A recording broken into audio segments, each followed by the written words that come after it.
Hello viewers, कैसे हैं आप सब लोग। स्वागत है आपका मेरे YouTube channel study with doctor Pavan Oberoi पर।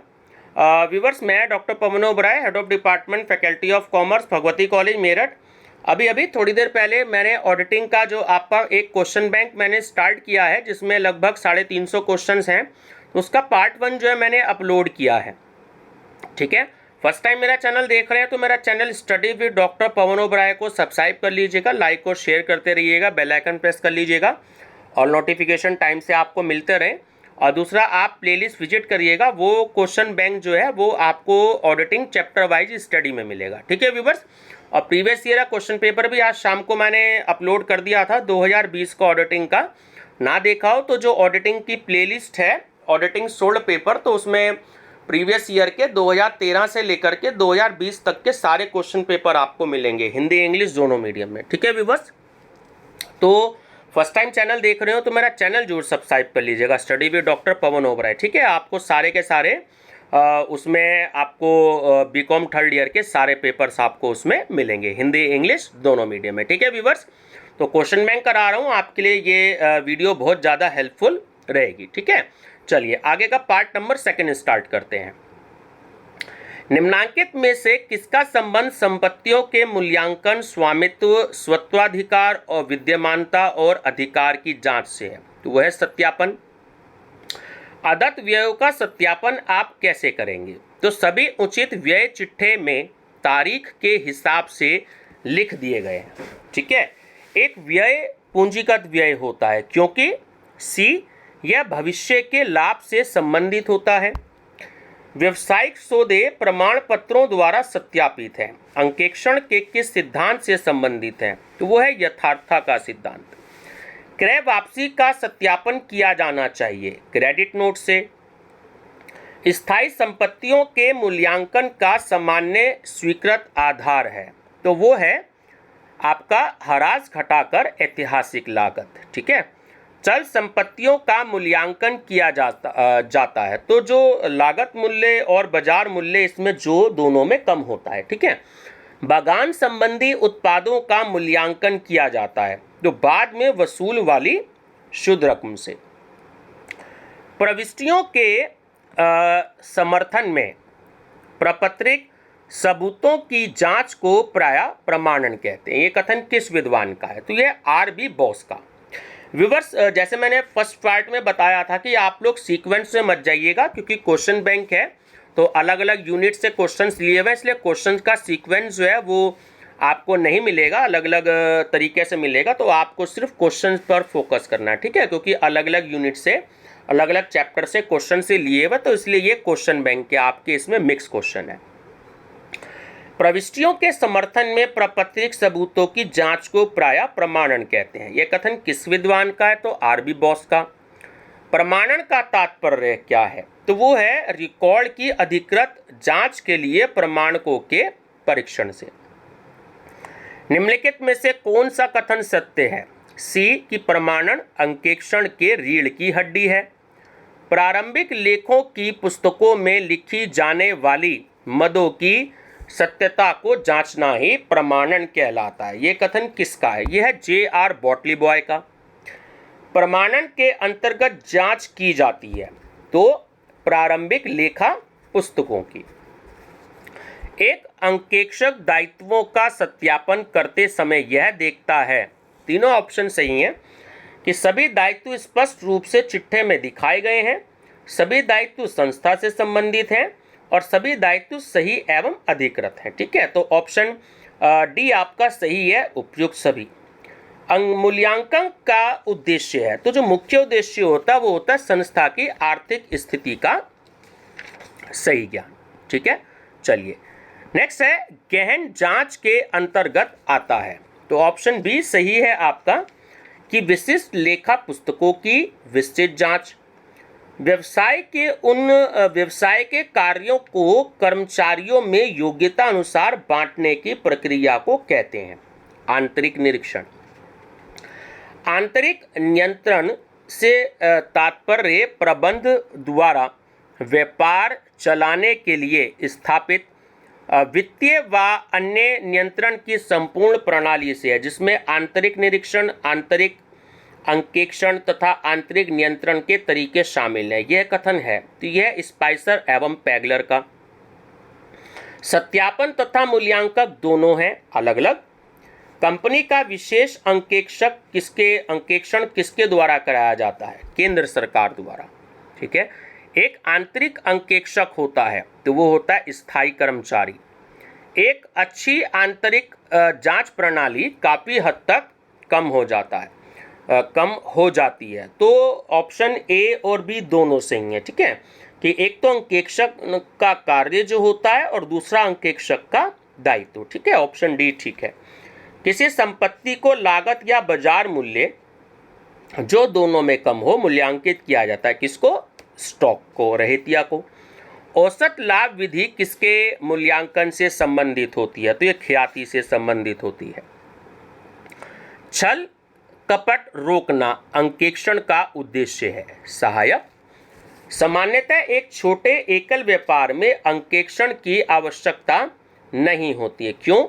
क्योंकि तीनों रीजन ठीक है कि यह वैधानिक रूप से आवश्यक नहीं है, इसका क्षेत्र सीमित है और इसके स्वामी पर इसका पूर्ण नियंत्रण होता है। तो ऑप्शन डी करेक्ट है, उपयुक्त सभी।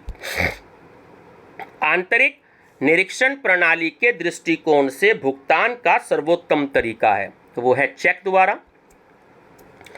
आंतरिक निरीक्षण व्यवस्था के अंतर्गत आता है तो केवल लेखांकन का कार्य और केवल किए गए कार्य की जांच। ठीक है, तो ऑप्शन सी करेक्ट है, ए और बी दोनों। आंतरिक निरीक्षण के आधार पर रोकड़ की गड़बड़ी तो ऑप्शन बी कुछ हद तक रोकी जा सकती है। आंतरिक जांच की अच्छी प्रणाली का अस्तित्व में होना निम्नलिखित में से किसको पर्याप्त सीमा तक कम करता है? तो ऑप्शन ए अंकेक्षण का कार्य। आंतरिक नियंत्रण के अंतर्गत शामिल होते हैं तो संगठनात्मक नियंत्रण और लेखाकर्म नियंत्रण और प्रशासनिक नियंत्रण। तो सही आंसर है ऑप्शन डी ये सभी। व्यवसाय में प्रबंधकों की ओर से स्थापित नियंत्रण कहलाता है तो वो होता है आंतरिक नियंत्रण। निम्नलिखित में से कौन सा श्रम विभाजन के आधार पर विभाजन के सिद्धांत पर आधारित है? तो वो होता है आंतरिक नियंत्रण। ठीक है, आंतरिक नियंत्रण का स्वरूप नहीं है प्रबंधकीय नियंत्रण। परीक्षण जांच के लिए प्रयोग किया जाता है। परीक्षण जांच का प्रयोग किया जाता है तो वो समय की बचत के लिए। परीक्षण जांच के लिए लेखों का चयन किया जाता है योजना के अनुसार। परीक्षण जांच के अंतर्गत ऑप्शन भी सही है कि विशिष्ट लेखा पुस्तकों की जांच की जाती है। नैतिक जांच जो रूटीन चेकिंग होती है किसके द्वारा की जाती है? संस्था के कर्मचारियों द्वारा। नैतिक जांच द्वारा ऑप्शन बी व्यवसायिक व्यय अप्रभावित रहता है। नैतिक जांच के लाभ नहीं है। बी सैद्धांतिक त्रुटियों का पता न लगाना। गुप्त चिन्हों का प्रयोग कब होता है? तो नैतिक जांच में जो रूटीन चेकिंग होती है उसमें, है ना। नैतिक जांच के अंतर्गत कौन सा कार्य आता है? तो तीनों ही आते हैं। खतौनी की जांच जो मतलब लेजर में पोस्टिंग होती है उसकी चेकिंग, ट्रायल बैलेंस की चेकिंग और प्रारंभिक पुस्तकों की जांच व त्रुटियों को सुधारना। तो ऑप्शन डी करेक्ट है, उपयुक्त सभी कार्य।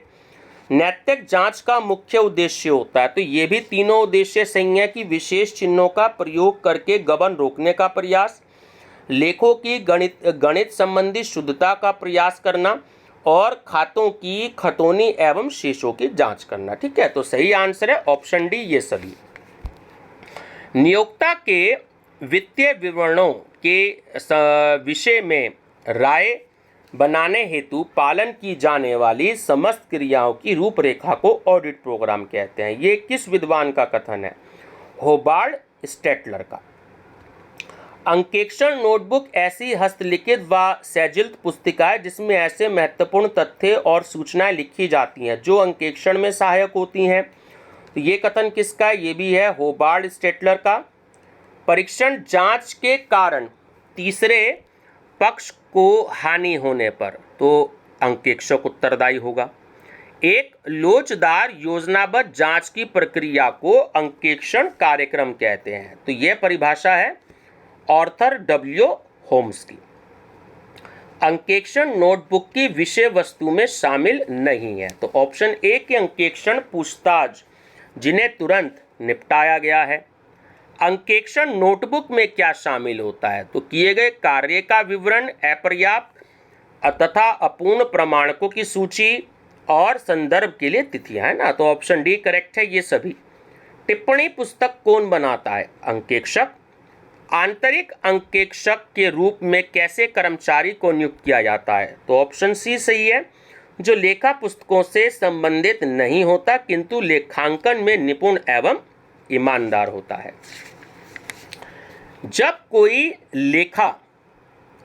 कोई लेखा प्रारंभिक लेखे की पुस्तकों में पूर्ण या आंशिक रूप से नहीं लिखा जाता है तो ऐसी शुद्धि कहलाती है। तो भूल चूक की। लेखा विधि के आधारभूत सिद्धांतों की अवहेलना से उत्पन्न अशुद्धियां कहलाती हैं सैद्धांतिक। हिसाब किताब में गड़बड़ी प्रायः की जाती है उच्च प्रबंध द्वारा। चार्टर्ड अकाउंटेंट होते हैं पेशेवर अंकेक्षक। अंकेक्षण व्यवहार समिति का परिवर्तित नाम है तो वो है अंकेक्षण तथा आश्वासन मानक मंडल। ठीक है। जिन संस्थाओं में विक्रय अधिक हो और उनकी गहन जांच आवश्यक हो वहां आवश्यक है तो वहां होता है चालू अंकेक्षण की। निम्नलिखित में से अंकेक्षक का कौन सा कार्य है? तो तीनों कार्य हैं कि लेखों की गणितीय शुद्धता की जांच करना, अशुद्धियों का पता लगाना और रोकना और छल कपट का पता लगाना और रोकना। तो ऑप्शन डी करेक्ट है उपयुक्त सभी। लेखा परीक्षक एक प्रहरी है, यह किस मुकदमे में कहा गया? तो किंगस्टन कॉटन मिल्स लिमिटेड में। एक सार्वजनिक कंपनी के लिए अंकेक्षण है आवश्यकता। अंतरिम अंकेक्षण डैश के विस्तार के अंतर्गत आता है तो अंतिम अंकेक्षण के। सामयिक अंकेक्षण का लाभ नहीं है तो संस्था के दैनिक कार्यों में बाधा नहीं। संचय बनाया जाता है सामान्य उद्देश्य के लिए। अंकेक्षक तीसरे पक्ष के प्रति उत्तरदायी है तो वो है कर्तव्य भंग के लिए। अंकेक्षण है तो एकल स्वामित्व एवं साझेदारी दोनों के लिए ऐच्छिक। एक आंतरिक अंकेक्षक प्रहरी होता है तो प्रबंधकों का। एक वैधानिक अंकेक्षक द्वारा जो अंकेक्षण वर्ष भर किया जाता है वह कहलाता है चालू अंकेक्षण। पूंजीगत खर्चों को आयगत खर्चों में लिखना है तो वो है एक सैद्धांतिक अशुद्धि। भारत में कंपनी खातों का अंकेक्षण कब से अनिवार्य किया गया है ना? 1914 से। चालू अंकेक्षण की हानियों से बचने का उपाय है तो वो तीनों ही हैं कि विशेष चिन्हों का प्रयोग करना, अंकेक्षक नोटबुक का प्रयोग करना और कर्मचारियों को निर्देश। तो सही आंसर है ये सभी। लेखांकन प्रमाप 26 के अंतर्गत एकस्व का उपयोगी जीवन काल निर्धारित किया गया है तो वो किया गया 10 वर्ष के लिए। सामग्री विभाग के कार्य में लेखे आते हैं तो माल की प्राप्ति से लेकर निर्गमन तक।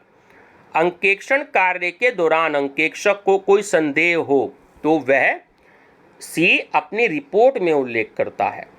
निम्नलिखित में कौन सा एकाकी व्यापार में अंकेक्षक का अधिकार नहीं है? तो पुस्तकें रोक कर रखने का। रोकड़ का गबन है तो ऑप्शन ए। नकद बिक्री का पुस्तकों में लेखा न करना और धनराशि हड़प लेना। पूंजी संचय बनाए जाते हैं पूंजीगत लाभों में से। चालू अंकेक्षण से आशय है तो लेखा कर्म के साथ साथ अंकेक्षण कार्य चलने से। अंकेक्षण स्वयं द्वारा जांचे हुए लेखों की विशुद्धता की ऑप्शन बी गारंटी नहीं देता। निम्नलिखित में कौन संभाव्य दायित्व है? तो भुनाए गए बिलों पर दायित्व, जमानत के लिए दायित्व और वायदे के सौदों पर हानि के लिए दायित्व। तो तीनों ही है। सही आंसर है उपयुक्त सभी। व्यक्तिगत अंकेक्षण होता है ऐच्छिक। आंतरिक अंकेक्षण कराया जाता है अंतरिम अंकेक्षण कराया जाता है तो वर्ष के मध्य में। कार्यालय सोफे का घरेलू उपयोग है तो वो है संपत्ति का गबन। भारतीय चार्टर्ड अकाउंटेंट संस्थान का प्रधान कार्यालय स्थित है, तो वो दिल्ली में है। ह्रास एक आयगत हानि है क्योंकि ऑप्शन ए ये चालू लेखांकन वर्ष से संबंधित होता है। व्यवसायी द्वारा लगाई गई पूंजी है, तो वो है पूंजीगत प्राप्ति। लेखों की गड़बड़ी की जाती है, तो वो जिम्मेदार अधिकारियों के द्वारा।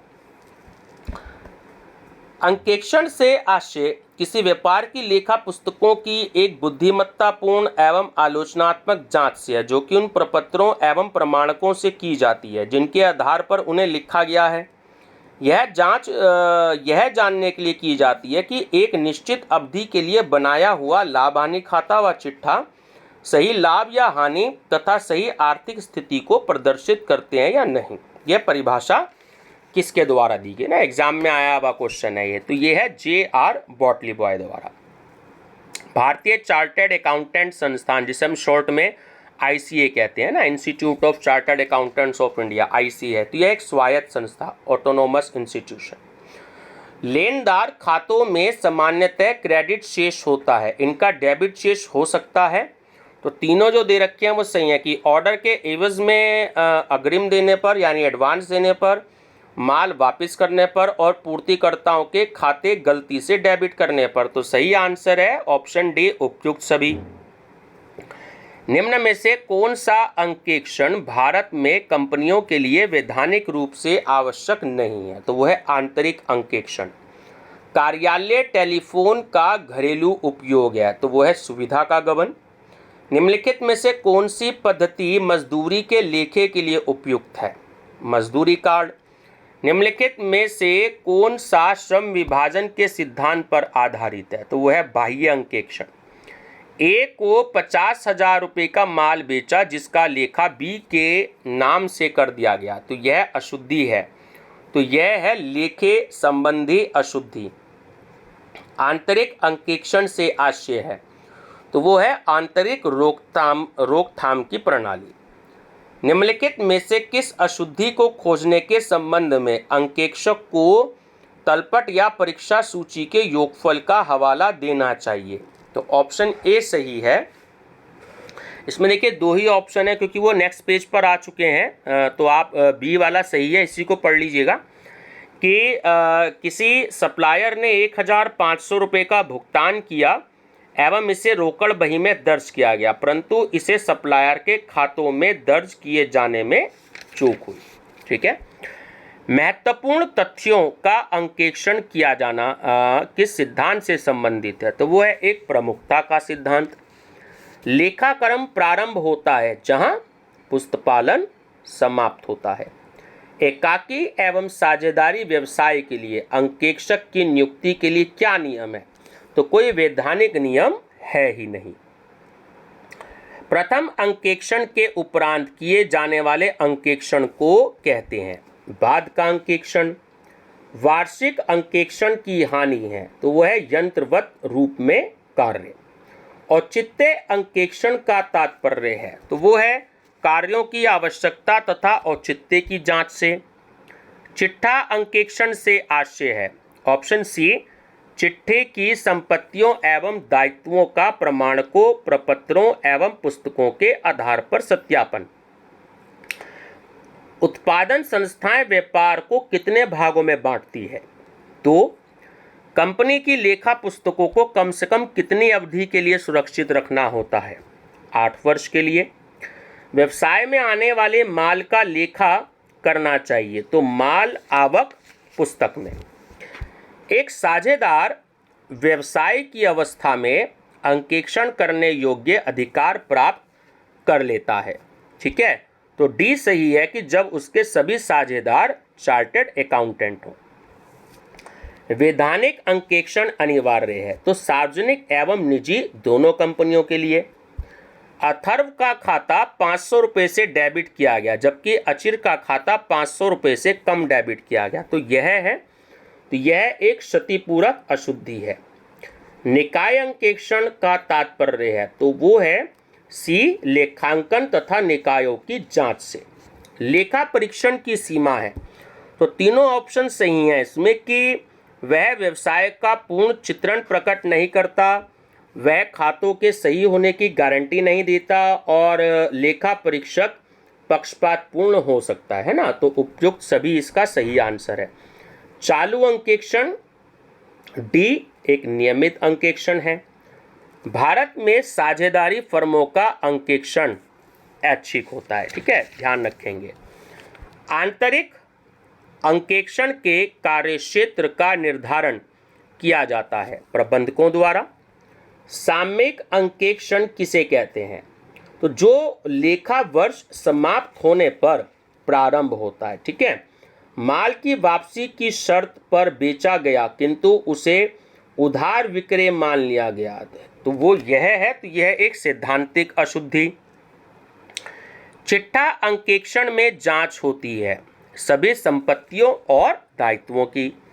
एक अंकेक्षण में होना चाहिए तो वो चतुर भी होना चाहिए, ईमानदार भी होना चाहिए और नैतिकता का गुण भी होना चाहिए। तो सही आंसर है ये सभी। एक अंकेक्षक का उच्च नैतिक स्तर होता है तो वो होता है जन्मजात गुण। एक पनवाड़ी के लिए अंकेक्षण होता है, विलासिता का होगा। आंतरिक अंकेक्षण के अधिकार और कर्तव्य कंपनी प्रबंध द्वारा निर्धारित किए जाते हैं। और डायर शब्द का अर्थ होता है सुनना। व्यवसाय का ज्ञान हासिल करने का एक अच्छा स्रोत है विगत वर्ष लेखा परीक्षा डैश और अन्य संबद्ध फाइल। तो वो है कार्यकारिणी दस्तावेज, ठीक है। चलिए, अंकेक्षण अनिवार्य है तो संयुक्त पूंजी वाली कंपनी के लिए अनिवार्य होता है। दोहरा लेखा प्रणाली का उद्गम कब हुआ? 1494 में। एक हानि पूंजीगत हानि होती है क्योंकि डी यह स्थायी संपत्ति से संबंधित होती है। अंकेक्षण साक्ष्य के अभाव में अंकेक्षक देगा कोई राय नहीं। एक कंपनी के आंतरिक अंकेक्षक की नियुक्ति की जाती है कंपनी प्रबंधक द्वारा। आंतरिक अंकेक्षक हटाया जाता है तो वो प्रबंध या प्रबंधकों द्वारा हटाया जा सकता है। निम्नलिखित में से कौन सा अंकेक्षण सर्वाधिक विस्तृत होता है? तो वो होता है सतत अंकेक्षण। गहन अंकेक्षण से आशय है तो वो डी सही है कि चुनी हुई मदों का गहन अंकेक्षण। सतत अंकेक्षण लाभप्रद है तो वो बड़ी संस्थाओं के लिए लाभप्रद होता है। निम्नलिखित में से कौन सा अंकेक्षण पूरे वर्ष भर चलता रहता है? चालू अंकेक्षण। चालू अंकेक्षण विशेष रूप से आवश्यक है तो वो आवश्यक होता है एक्चुअली बैंकिंग कंपनियों के लिए, ठीक है। चलिए, जहां आंतरिक जांच पद्धति या निरीक्षण व्यवस्था संतोषजनक नहीं है वहां अंकेक्षण की कौन सी पद्धति उपयुक्त रहती है? तो वो होती है चालू अंकेक्षण। आंतरिक जांच महत्वपूर्ण है बड़े संगठनों के लिए। आंतरिक निरीक्षण एक हिस्सा है तो वो आंतरिक नियंत्रण का होता है, ठीक है। आंतरिक जांच की उत्तम व्यवस्था का विद्यमान होना काफी सीमा तक कम कर देता है। तो ऑप्शन ए लेखा परीक्षक या अंकेक्षक के कार्य को। किसका क्षेत्र व्यापक है? तो आंतरिक नियंत्रण का होता है। आंतरिक नियंत्रण में शामिल है तो ऑप्शन सी आर्थिक, गैर आर्थिक और प्रशासनिक नियंत्रण। आंतरिक निरीक्षण व्यवस्था के अंतर्गत सी लेखांकन एवं उसकी जांच का कार्य साथ साथ किया जाता है। व्यवहार में आंतरिक जांच एक चालू आंतरिक अंकेक्षण है जो कर्मचारियों द्वारा स्वतः ही किया जाता है। इसमें प्रत्येक व्यक्ति का कार्य संपूर्ण रूप से दूसरों द्वारा जांचा जाता है। ये कथन किसका है? तो यह है डी पोला का। किन संस्थाओं में आंतरिक निरीक्षण सबसे उपयुक्त होता है? तो वो है बड़ी संस्थाओं में। कौन सी जांच प्रमाणन का अंग है? तो वो है नैतिक जांच।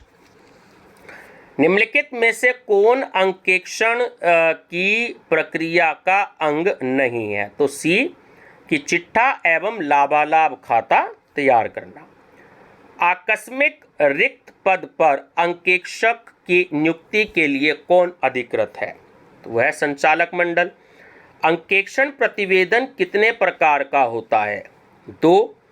ऐसा संचय जिसका अस्तित्व आर्थिक चिट्ठे पर प्रकट नहीं होता, वो होता है गुप्त संचय, ठीक है, सीक्रेट रिजर्व। दायित्वों का सत्यापन करते समय एक अंकेक्षक को यह देखता है कि, तो तीनों ऑप्शन सही है कि सभी दायित्व स्पष्ट रूप से चिट्ठे में दिखाए गए हैं, सभी दायित्व संस्था से संबंधित हैं और सभी दायित्व सही एवं अधिकृत हैं, ठीक है ना। तो सही आंसर है उपयुक्त सभी। लाभांश का भुगतान नहीं किया जा सकता, तो वो पूंजीगत प्राप्तियों से। लापरवाही के लिए अंकेक्षक का दायित्व होता है, तो वो है दीवानी दायित्व। एक सरकारी कंपनी में अंकेक्षक की नियुक्ति की जाती है, तो अंकेक्षण नियंत्रक एवं महालेखा परीक्षक द्वारा, कैग बोलते हैं शॉर्ट में, ठीक है। कंपनी अधिनियम 2013 की किस धारा के अंतर्गत कंपनी अंकेक्षक की नियुक्ति की जाती है? धारा 139। पुराने फर्नीचर की बिक्री से प्राप्त राशि है एक, तो वो है एक पूंजीगत प्राप्ति। अंकेक्षण प्रारंभ होता है जहां लेखा कर्म समाप्त होता है, ठीक है। अंकेक्षण कार्यक्रम बनाया जाता है अंकेक्षक द्वारा।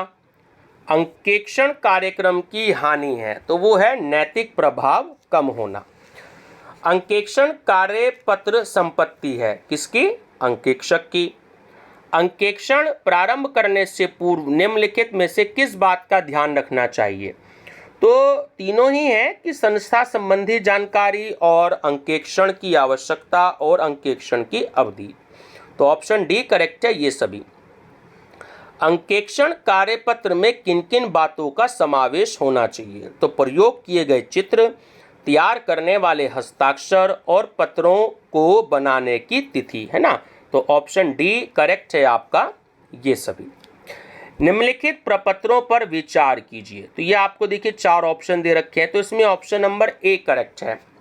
सबसे पहले आता है अंकेक्षण कार्यक्रम, फिर आता है अंकेक्षण नोटबुक, फिर आता है अंकेक्षण फाइल और फिर आता है अंकेक्षण रिपोर्ट। अंकेक्षण कार्य प्रारंभ करने से पूर्व कंपनी अंकेक्षक को चाहिए कि वह, देखिए तीनों ऑप्शन सही है, कि नियुक्ति संबंधी जांच कर ले, व्यवसाय की प्रकृति का अध्ययन कर ले और वैधानिक प्रलेखों की जांच कर ले। तो ऑप्शन डी करेक्ट है उपयुक्त सभी। कार्य करने की एक संपूर्ण विधि एवं क्रमबद्ध योजना जिसके अनुसार अंकेक्षक अपने कार्य को संपादित करता है, तो वो कहलाती है ऑडिट प्रोग्राम। परीक्षण जांच में निहित है, तो वो है सी की मदों के आदर्श नमूनों की जांच। परीक्षण जांच निम्नलिखित में से किसे कम करती है? तो वो अंकेक्षक के कार्य को कम करती है। तो व्यूअर्स ये था आपका ऑडिटिंग के क्वेश्चन बैंक का सेकंड पार्ट, ठीक है।